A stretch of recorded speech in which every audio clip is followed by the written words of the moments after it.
السلام علیکم and welcome to Iqbal کا پاکستان، دا ریولوشن، سافٹ ریولوشن، جس کے ساتھ ساتھ آپ نے پچھلے 14 اگست والے دن، آزادی کے دن بھی آپ نے دیکھا کہ ہمارے ساتھ عمران خان صاحب بیٹھے ہوئے تھے، احمد قریشی تھے، جو کہ ہمیں لگتا ہے کہ کروسیڈرز ہی ہیں آف ٹروتھ، اور ہماری طرح بیٹھے ہوئے ہیں، the truth campaigners as we like to call ourselves, اور as I like to call my self.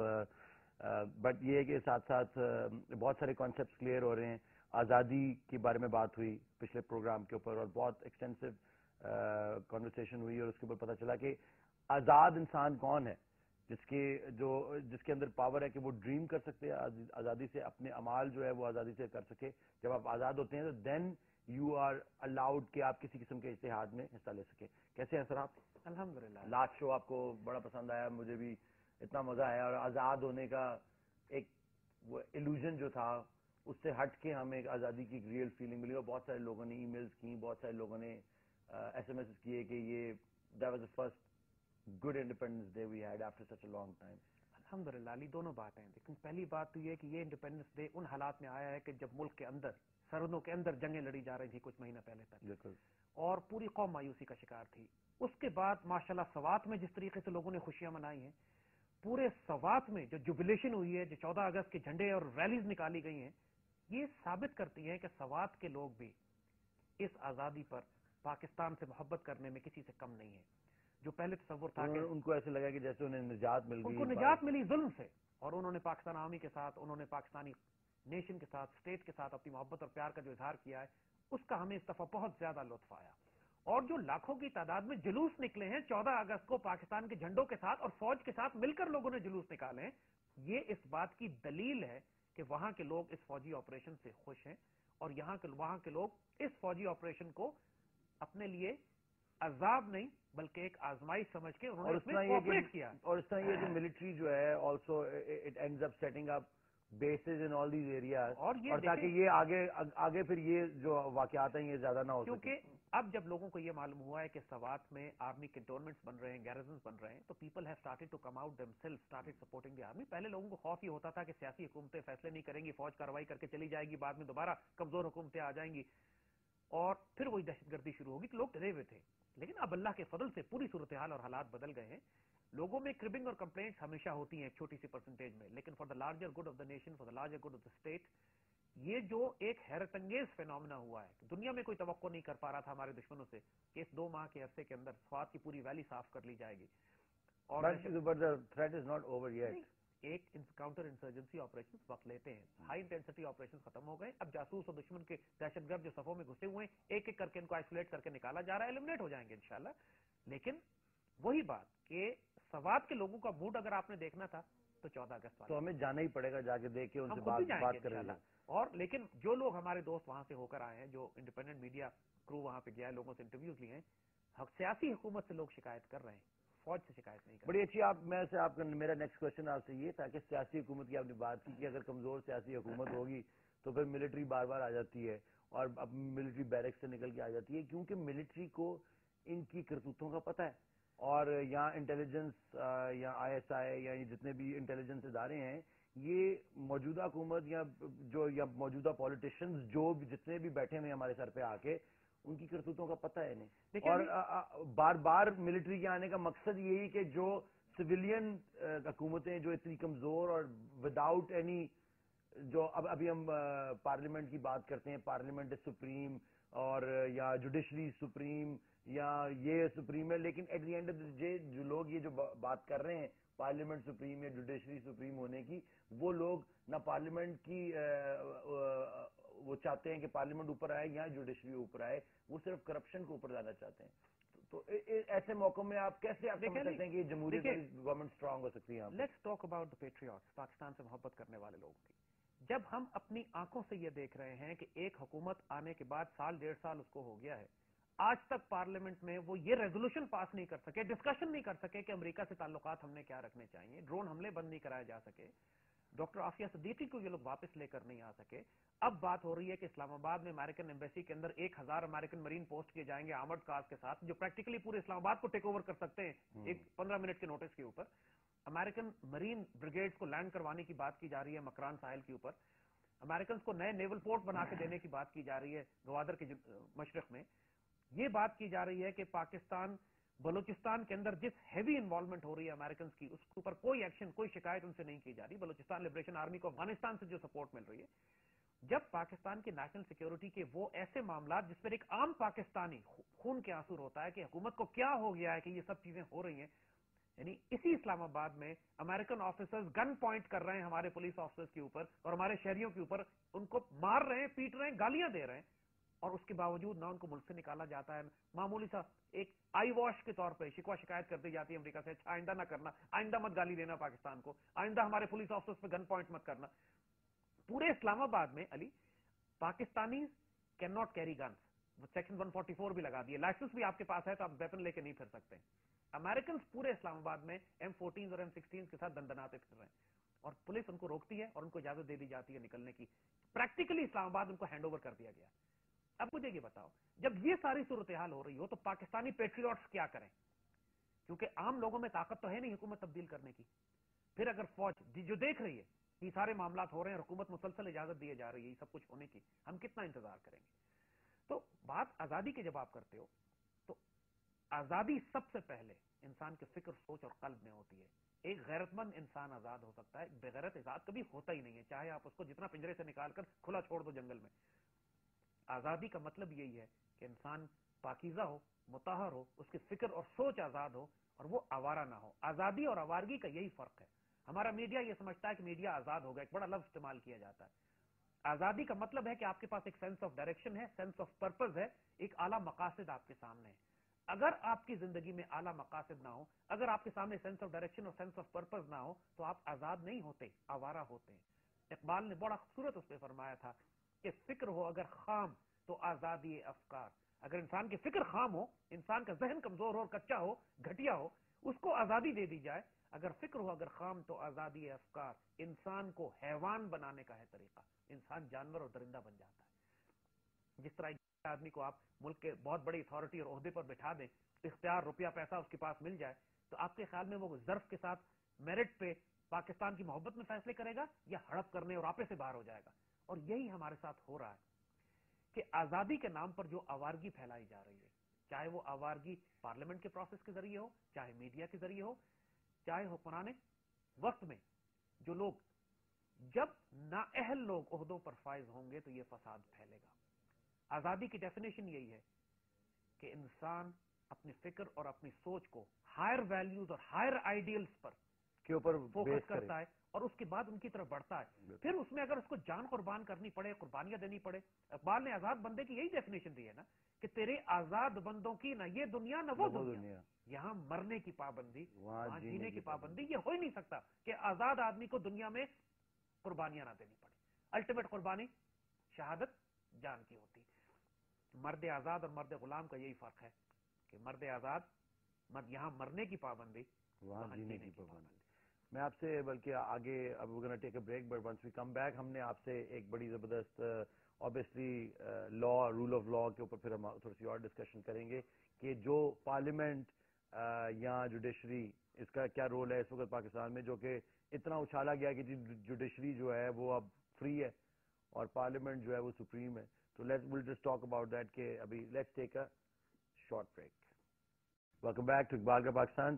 حکیم صاحب، میں آپ سے جو نیکسٹ سوال پوچھنا چاہتا ہوں وہ یہی اس کے اوپر روشنی ڈالتے ہیں، جو پارلیمنٹ یا رول آف لا یا کانسٹیٹیوشن، ہم خود یہ سمجھتے ہیں کہ میں کم از کم یہ سمجھتا ہوں کہ جمہوریت اس ملک میں کام نہیں کر سکتی، اور میں کافی سالوں سے اس کو پروفیس کر رہا ہوں. لوگ سمجھتے ہیں کہ میں ملٹری کا حامی ہوں یا میں ڈکٹیٹرشپ کا حامی ہوں یا میں اسلامک ریولوشن کا حامی ہوں. میں کسی کا حامی نہیں ہوں، لیکن میں اصل سوال پوچھنا چاہتا ہوں کہ رول آف لا کیا چیز ہے.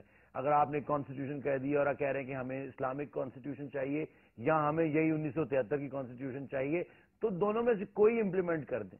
اگر امپلیمنٹ کریں گے تو پھر کیا نتیجہ نکلے گا؟ علی، ہماری سب سے بڑی پرابلم جو سسٹم کی ہے نا، اور اس سسٹم کو چلانے والوں کی منافقت ہے. زبان سے کچھ کہتے ہیں، دل میں کچھ اور ہوتا ہے. چاہتے کچھ اور ہیں، زبان سے کچھ اور نکالتے ہیں، بولتے کچھ اور ہے. بولتے کچھ اور ہے. قوم کو گمراہ علیحدہ طریقے سے کرتے ہیں، اخباروں میں دے کے بیان دے کے. لٹرلی دماغ کھا گئے یہ لوگ ہمارا رول آف لا اور کانسٹیٹیوشن کی بات کرتے ہوئے کہ آئین یہ کہتا ہے، اور 73 کے آئین نے یہ کہہ دیا، اور آئین کے مطابق پروونشل اٹانومی ہونی چاہیے، اور آئین ہی کہتا ہے کہ اتنے وسائل اس کو دے دی جائیں اور اس کو وسائل دے دی جائیں، اور ہم یہ فیصلے کریں گے، پارلیمنٹ یہ فیصلہ کرے گی. دیکھیے ایک فنڈامنٹل اور بنیادی شرط جو آئین ہی بتاتا ہے. ہمارے بزرگوں نے جب پاکستان بنایا تو ایک آبجیکٹو ریزولوشن پاس کر دی تھی انہوں نے، قرارداد مقاصد، کہ آئندہ پاکستان کا رول آف لا قرآن و سنت کے مطابق ہوگا. کوئی قانون ایسا نہیں بنے گا جو قرآن و سنت سے مخالف ہو، اور جو قوانین قرآن و سنت کے مخالف ہوں گے ان قوانین کو رد کر دیا جائے گا اور نئے قانون بنائے جائیں گے جو سنت کے مطابقت ہوں گے. یہ ہمارا آئین بھی کہتا ہے، کانسٹیٹیوشن ہمارا یہ بات کہتا ہے. ہماری کانسٹیٹیوشن کو شروع کرنے سے پہلے جو پریامبل تھا اس کا پہلے وہ یہی کہتا تھا، بعد میں کانسٹیٹیوشن کا بھی حصہ بن گیا. وہ یوسف صلاح الدین صاحب موجود ہیں لائن کے اوپر، اور ان سے میری کچھ دن پہلے بات ہوئی. ہمارے دو شوز پہلے جو تھے اس پہ انہوں نے اعتراض کیا کہ کیونکہ وہ اقبال کے گرینڈ سن بھی ہیں obviously، تو ان کی تھوڑی سی فیملی اتھارٹی بھی آ جاتی ہے. لیکن انہوں نے کہا کہ اقبال نیور بلیوڈ کہ Iqbal was a firm believer of جمہوریت. تو ہم نے اس میں اپنے شو میں کچھ اس سے ہٹ کر اقبال کی تصویر پیش کی، تو انہوں نے کہا کہ مجھے پلیز شو پہ ضرور لیجیے گا. تو اس وقت ہمارے ساتھ لائن پہ موجود ہیں یوسف صلاح الدین صاحب. السلام علیکم سر. جی السلام علیکم علی. السلام علیکم ڈاکٹر صاحب. کیسی طبیعت ہے آپ کی سر؟ خیریت. آپ ڈاکٹر صاحب صرف میں یہ کہہ رہا تھا کہ اس دن جس دن میں نے آپ کا لاسٹ پروگرام دیکھا تو کچھ کلیئر نہیں تھا کہ ہمیں جو ہمارا ایک اسلامک ویلفیئر اسٹیٹ ہے اس کا کیا طریقہ کار ہے. میری نظر میں جو مجھے پتا ہے یا جو مجھے علم ہے وہ یہی ہے کہ علامہ صاحب یہ بات درست ہے کہ علامہ صاحب کا یہ شعر ہے کہ جمہوریت یہ طرز حکومت ہے کہ جس میں بندوں کو گنا کرتے ہیں تولا نہیں کرتے. لیکن اس کے باوجود بھی علامہ صاحب یہ سمجھتے تھے کہ اس وقت کا جو دور حاضر میں جتنے بھی جو فارم آف گورنمنٹس ہیں ان میں جمہوریت ہی سب سے بہتر ہے. اور وہ یہ بھی آئی سپوز سمجھتے تھے کہ جو اگر ہم اسلام کو ہی دیکھیں تو ہمارے جو پہلے 4 خلیفہ تھے جن کو ہم خلفائے راشدین کہتے ہیں وہ بھی کنسنسس سے ہی آئے تھے. وہ بھی لوگوں کے نے ان کے حق میں اس زمانے میں غالباً کوئی NA-23 یا 24 تو نہیں ہوتا تھا، لیکن ایک لوگوں کا کنسنسس تھا کہ یہ لوگ آئے. دوسری بات یہ کہ جو ہمیں قیادت علامہ صاحب نے دی وہ قائد اعظم کی شکل میں دی، کیونکہ وہ سمجھتے تھے کہ ہی اگر کوئی ان سے یہ پوچھتا تھا کہ آپ what is the interpretation of a modern Muslim تو ہی وڈ آلویز وہ قائد اعظم کو یہ سمجھتے تھے. اور یہ خود اس بات کی دلیل ڈاکٹر جاوید اقبال صاحب نے دی کہ جب علامہ صاحب سے علامہ صاحب واز ناٹ ویل اور جب وہ سب کو پتا تھا کہ اب ان کی زندگی زیادہ نہیں ہے تو اسی دور قائد اعظم بھی ان سے ملنے آئے، پنڈت جواہر لال نہرو بھی آئے ان کی عیادت کرنے. تو اس وقت انہوں نے اپنے بیٹے سے کہا جاوید اقبال سے کہ شام کو ایک صاحب آئیں گے، میں چاہتا ہوں کہ تم صاف ستھرے ہو کے آ کے ان کو سلام کرنا. تو ڈاکٹر صاحب جب کمرے میں آئے اور علامہ صاحب اور قائد اعظم رحمۃ اللہ علیہ بیٹھے ہوئے تھے ڈرائنگ روم میں، تو انہوں نے کہا انہوں نے ملوایا کہ یہ میرا بیٹا ہے جاوید اقبال. تو قائد اعظم نے ان سے پوچھا کہ کیا تم بھی اپنے والد کی طرح شاعری کرتے ہو؟ تو انہوں نے کہا نہیں. تو انہوں نے پھر کہا کہ مجھے بتاؤ کہ تم کیا بننا چاہتے ہو؟ تو جس پہ ڈاکٹر صاحب تو خاموش رہے، لیکن علامہ صاحب نے کہا ان سے کہ یہ آپ کی طرف دیکھ رہا ہے کہ آپ اس کو بتائیں گے یہ کیا کرے. تو یہ جو آپ کی اس دن کی جو گفتگو تھی اس سے کچھ تھوڑا سا یہ اثر لگ رہا تھا. آئی ایم شیور کہ آپ کا یہ میننگ نہیں تھا کہ اصل میں بات یہ ہے کہ جو ڈیموکریسی ہے جب وہ تبھی چل سکتی ہے کہ Iqbal believe in a spiritual democracy, ایک روحانی جمہوریت. آپ دیکھیے یہی جو آپ بات کر رہے ہیں، اگر اس ملک کا سیاستدان وہ کردار ہوگا جو اقبال چاہتا تھا ان کا کردار ہو، آپ کے پولیس کے ہیڈ کا وہ کردار ہوگا، آپ کے فوج کے چیف کا یہ کردار ہوگا، آپ کے چیف جسٹس کا یہ کردار ہوگا. ہم تو اس چیز کی طرف ہمیں جانا چاہیے کہ ہم وہ کردار لوگوں میں پیدا کریں، وہ شعور لوگوں میں پیدا کریں کہ آپ ایک آپ وہ انسان بنو کہ جو ایک نیشن کو جب ہر نیشن کا ہر فرد جو ہے اس چیز پہ چلے گا یا اپنے آپ کردار کو بہتر کرے گا تو ملک تو ویسے ہی سیدھا ہو جائے گا. تھینک یو، بہت بہت شکریہ میاں صاحب آپ کا. یہ بات میں نے پہلے بھی آپ کی کنوے کر دی تھی، لیکن آج آپ اپنے الفاظ میں آپ نے بتایا اقبال ڈڈ بلیو ان باقی سارے سسٹم میں سے انہوں نے کہا تھا کہ جمہوریت ہی ٹھیک ہے فی الحال ان سارے سسٹمز میں سے، لیکن اسپرچل ڈیموکریسی جس کی آپ بات کرتے ہیں. دیکھیے علی، ایک بات علامہ اقبال کے حوالے سے ہم آپ کو کریں اور قائد اعظم کے حوالے سے بھی، کہ ایک بہت بیسک فنڈامنٹل رول ہے ڈپلومیسی کا کہ you have to win the argument first before you win in the battlefield. آپ کو پہلے دلیل کی زبان سے جیتنا پڑتا ہے, اس کے بعد آپ میدان جنگ میں جیتتے ہو جا کے. یعنی کہتے ہیں کہ ڈپلومیسی میں کہ you do not get what you deserve, you get what you negotiate. جب انگریزوں سے قائد اعظم بات کر رہے تھے اور علامہ اقبال بات کر رہے تھے تو اس زمانے کی جدید زبان استعمال ان لوگوں نے کی اپنے مفہوم کو بیان کرنے کے لیے, تاکہ یہ وہ زبان تھی جو انگریز بھی سمجھتا تھا, کانگریس بھی سمجھتا تھا, دنیا بھی سمجھتی تھی. لیکن اس جدید ٹرمینالوجی یا اصطلاحوں کے پیچھے انہوں نے بہت ہارڈ کور اسلامک فاؤنڈیشنز رکھی ہوئی تھی. جبھی تو ڈیموکریسی کو اسپرچل ڈیموکریسی کر دیا انہوں نے, ڈکٹیٹرشپ کو بیناولنٹ ڈکٹیٹرشپ کر دیا. یہ جو چینج کرنے کی بات ہے, اس ایگزسٹنگ ٹرمز اور اصطلاحوں کو اسلامائز کرنے کی جو بات انہوں نے کی, وہ اپنے زمانے کی کنٹمپرری لینگویج تھی. لیکن اگر آپ نے اقبال کی اصل وزڈم کو سمجھنا ہے تو ویسٹرن سویلائزیشن کو ایز اے ہول, اس کے پولیٹیکل اور اکنامک اور سوشل ماڈل کو تو اقبال نے ادھیڑ کے رکھ دیا, قائد اعظم نے ادھیڑ کے رکھ دیا. 1948 میں جو انہوں نے اسٹیٹ بینک کا افتتاح کرتے ہوئے کہا ہے کہ ویسٹرن اکنامک سسٹم تو انسانوں کو تباہ و برباد کر دیا.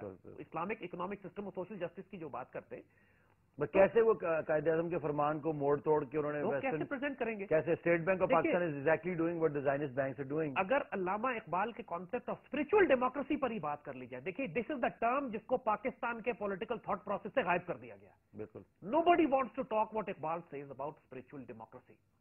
روحانی جمہوریت کا مطلب ہی یہی ہے یار, صرف جمہوریت نہیں, صرف جمہوریت نہیں ہے, روحانی جمہوریت. اس سے پہلے ایک بریک لے لیتے ہیں before we come into the actual subject of spiritual democracy. السلام علیکم اینڈ ویلکم بیک. ڈاکٹر صاحب, اسپرچل ڈیموکریسی کی بات ہونے لگی تھی اور بڑی گرما گرم. دیکھو علی, پاکستان کے کانسٹیٹیوشن میں جو یہ کریڈینشل اور کرائٹیریا دیا ہوا ہے کہ لٹرلی ایک اللہ کا ولی پارلیمنٹ کا انتخاب لڑ سکتا ہے. بالکل.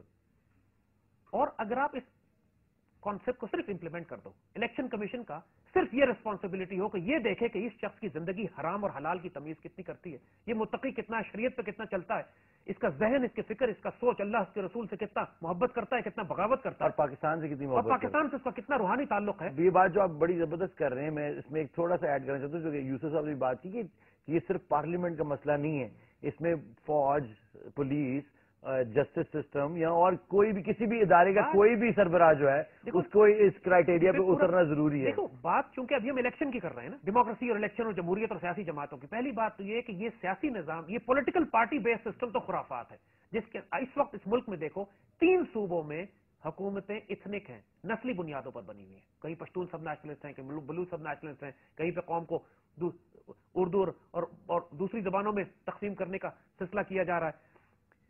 یہ سیاسی جماعتیں تو لسانیت, صوبائیت اور ہر ایک اپنا جھنڈا, اپنا امیر ہے, کوئی پاکستان کی بات ہی نہیں کرتا ہے پریکٹیکلی. بالکل. ہم کو اس ملک کی پارلیمنٹ میں, اس ملک کی جس کو آپ پارلیمنٹ کو آپ اب شورا کا نام اگر دے دیں, پارلیمنٹ از اے شورا, جو ایڈوائزری رول ہے ٹھیک ہے, اس کے اندر اگر اللہ کے ولی بیٹھے ہوں, درویش بیٹھے ہوں, اعلیٰ ترین لوگ بیٹھے ہوں, کسی گاؤں, کسی محلے, کسی علاقے میں اگر کوئی مسجد کا امام ہے اور وہ نیک اور متقی آدمی ہے, تو وہ ڈیزرو کرتا ہے کہ وہ پارلیمنٹ میں جائے, نہ کہ اس علاقے کا فیوڈل لارڈ جس کے پاس 50,000 ایکڑ زمین ہے اور جو لوگوں کو اٹھا کے اغوا بھی کرتا ہے, غلام بھی بناتا ہے, پرائیویٹ جیلیں بھی رکھتا ہے, اور اپنی زمینوں پہ رہنے کی فیس لیتا ہے کہ آپ ہمیں ووٹ دو, اور صرف اس لیے کہ اس فیوڈل لارڈ کے پاس پیسے بھی ہیں, طاقت بھی ہے, وہ انگریزوں کی نوکری خدمت کر کے اس نے وہ زمینیں اور علاقے قبضہ کیے تھے اور آج تک اپنے علاقے میں لوگوں کو غلام بنایا ہوا ہے. اس کا آبائی موروثی حق ہے, وہ ہوتا ہے اس کا بیٹا, اس کا بیٹا, اس کا بیٹا, وہی سارے پارلیمنٹ میں پہنچتے ہیں. پچھلے 100 سال سے وہ انگریزوں کی پارلیمنٹ سے ہوتے ہوئے آج تک وہ یہی کام کر رہے ہیں. No sorry, this will not happen in a spiritual democracy when you will have the finest people in parliament. اب ان لوگوں کو اختیار دیں کہ پاکستان کے کانسٹیٹیوشن اور آئین کو کس طرح ڈیزائن کرتے ہیں, کس طرح ڈیفائن کرتے ہیں, کس طرح پاکستان کے لاز بناتے ہیں. ہم اپنے فائنسٹ لوگوں کو اوپر بھیجنا چاہتے ہیں. کس طرح بھیجیں گے وہ اور بات ہے, لیکن جو لوگ بھیجیں گے اس سے ہمیں فرق نہیں پڑتا کہ آپ ان کو الیکٹ کریں یا سلیکٹ کریں. They should follow this criteria, they should be ولی اللہ. ولی اللہ کے ولی نہیں ملتے ہیں تم کو تو متقین تلاش کرو. کیا 16 کروڑ کے ملک میں 200 متقی نہیں ملیں گے ان کو؟ بالکل. لیکن کیا وجہ ہے؟ وہ لوگ کبھی اوپر آ نہیں سکتے نا, اس سسٹم میں نہیں آ سکتے. پریزنٹ سسٹم کے اندر وہ لوگ اوپر آ ہی نہیں سکتے. دیکھیے ایران نے اپنے خاصے مسئلے ریزالو کر لیے ہیں. ایران میں کھلا الیکشن ہوتا ہے, وہاں کوئی سیاسی جماعتیں نہیں ہیں, پولیٹیکل پارٹیز نہیں ہیں, وہاں پریزیڈنشیل الیکشن ڈائریکٹ ہوتا ہے. انہوں نے کیا کیا ہے کہ پورے ملک سے ہر ایک کو کہتے ہیں کہ جو پریزیڈنٹ بننا چاہتا ہے اپلیکیشن بھیج دے. ان کی جو الیکشن کمیشن ہے, ان کی جو گارڈین کاؤنسل ہے, اس تک اپلیکیشن آ جاتی ہیں, کئی ہزار لوگ اپلائی کرتے ہوں گے. اس میں سے وہ سلیکٹ کر کے فائنسٹ آف دا فائنسٹ 6, 7, 8 آدمی 10 آدمی الگ کر لیتے ہیں اور پھر پوری قوم سے کہتے ہیں اب الیکٹ کر کے ان میں سے کسی ایک کو بنا لو, جس کو بناؤ گے وہ اچھا ہوگا.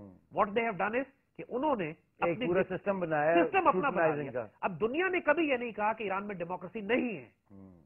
ایران میں کھلا الیکشن ہوتے ہیں, لیکن انہوں نے اس ڈیموکریسی کو کنٹرول کر کے اپنی انوائرمنٹ کے لحاظ سے خاصا اسپرچل کر لیا اپنے لیے, اپنی انوائرمنٹ اور ریکوائرمنٹ کے لحاظ سے. تو within their election process 6 آدمیوں میں سے آپ جس کو بھی ووٹ دیں, لہٰذا اب چونکہ وہ 6 ہی آدمی آ سکتے ہیں جن کو الیکشن کمیشن نے اپروو کیا ہوا ہے, لہٰذا باہر کے ملک فنڈنگ نہیں کر سکتے, الیکشن انجینئر نہیں کر سکتے.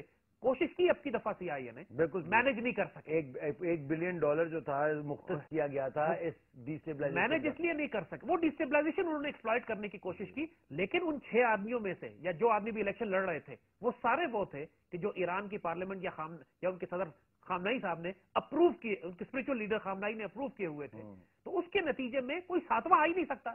نو corrupt person can become the leader. How come یہ جو اس دفعہ اٹھائے گئے فلانے پریزیڈنٹ کی کیا نام تھا, حسین, اس نے ظاہری طور پہ زائنسٹ کا ساتھ دیا ہے because he was a part of a certain agenda. اسی ان کی امریکن میڈیا کے, ان کی منی, ان کے پاور سسٹم, ایرانین سوسائٹی کے اندر بھی تو بڑے ڈفرینس ہیں. وہاں پہ بڑے اختلافات ہیں. کرد ایک طرف ہیں, ان کے یہاں بھی مارکسسٹ ایلیمنٹ ابھی تک ایگزسٹ کر رہا ہے جو پہلے بڑا اسٹرانگ تھا. پرو شاہ ایلیمنٹ اپنی جگہ پہ ہے. Within the clergy there are different school of thoughts also. Sunni element الگ ہے وہاں پر, وہ آلریڈی اسٹارٹ کر دیا. ایلیمنٹ کو ایکسپلائٹ تو کیا جا سکتا ہے, لیکن اس کے باوجود جب 1979 سے ایرانین ریولوشن آئی ہے, still they are managing the system. Iranians نے ابھی تک امریکن ایمبیسی تک نہیں بننے دیے تہران میں, یعنی Americans don't have an embassy in Tehran. اور ہماری ایمبیسی کا حال یہ ہے کہ دنیا کی سب سے بڑی ایمبیسی یہاں پہ اسلام آباد میں بن رہی ہے. This is something we need to learn from Iranians. ایرانیوں نے اس معاملے میں بہت میچور رویہ رکھا ہے امریکنز کی طرف, جو آج کے وقت کے امپیریل شیطان بزرگ جنہیں وہ کہتے ہیں. بالکل. We're going to take a break and once we come back we're going to take another call. Assalamu alaikum and welcome back. حکیم صاحب ہمارے ساتھ ایک ہماری دوست بھی ہیں اور ہماری سپورٹر بھی ہیں اور ایک ڈیزائنر بھی ہیں, وہ شاید ہمارے ساتھ لائن پر موجود ہیں. ماریا بی ان کا نام ہے اور وہ ہمارے پورے پروگرام کو کافی کلوزلی فالو بھی کرتی ہیں, تو ان سے بات کرتے ہیں. السلام علیکم ماریا. السلام علیکم علی. السلام علیکم زاہد صاحب. کیسی ہیں آپ, کیسی طبیعت ہے آپ کی؟ ویری گڈ, ٹھیک ٹھاک. First of all I just want to thank you, such an honour that you guys have taken my call on this historic show. سب سے پہلے I just like to congratulate you. 14th August کا show was absolutely brilliant and I think پچھلے کتنے سالوں میں یہ پہلے 14 اگست تھی that all of us friends we were watching it together and we saw that there was hope and there's positivity and the whole youth yesterday was actually rejoicing after seeing your show. So bahut bahut mubarak and I think you guys are single-handedly responsible for taking this revolution forward. So bahut bahut mubarak on that. بہت بہت شکریہ آپ کا بھائی. آپ کچھ اور share کرنا چاہیں گے ہمارے ساتھ کہ کیا جو یہ ہم سب باتیں کر رہے ہیں ان کے پیچھے کوئی دم ہے؟ آپ کو لگتا ہے کہ ان سب باتوں سے کوئی فرق پڑے گا ہماری پاکستانی قوم کو, یا ہمارے آئندہ آنے والے وقت میں کیا ہم اس کو امپلیمنٹ کر سکیں گے ایز اے نیشن؟ کیا آپ سمجھتی ہیں ایز اے لے پرسن, آپ کو لگتا ہے کہ پاکستانی قوم یہ اس چینج کے لیے تیار ہے؟ Absolutely. Actually, I think that the time is right for this change. We have been waiting. I know that my generation, or if the younger generation hai, we have been waiting to hear what Zahid Sahab has been saying to us now for the past couple of months. I cannot tell you